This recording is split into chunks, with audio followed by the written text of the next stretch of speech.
Hello mga kalakwatsara! Nandito nga pala kami ngayon sa Timingo. Dito lang po yan sa Mabalas-Balas sa San Rafael, Bulacan. Dahil bumuli po kami ng avocado shake at saka nuggets and then yung kanilang pinakamalaking cheese stick.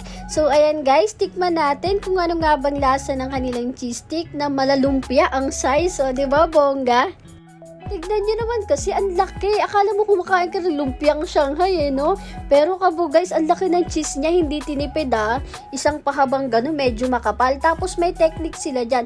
Parang may price na mahaba yung kanilang cheese stick. Para po siyang price na yung kinakain mo sa Jollibee, McDo, parang ganun po siya. Pero makapal, nandyan siya sa tabi ng cheese stick. Diba? Masarap ang sustansya na, masarap pa yung kinakain mo. Hindi po siya nakakaumay kahit marami po yung cheese niya kasi meron po siyang patatas sa loob. Kumbaga nagbabalance po yung lasa nila nung cheese stick. Yung cheese stick nila guys ay 99 pesos. Tapos 5 piraso po siya. Kaya medyo mahal dahil malaki nga po. So hatiin nyo na lang kung marami kayo.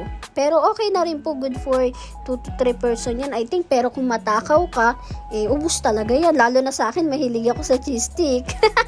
Yung nuggets po nila ganun din po yung lasa, yung karaniwang nuggets lang din. Pero masarap po.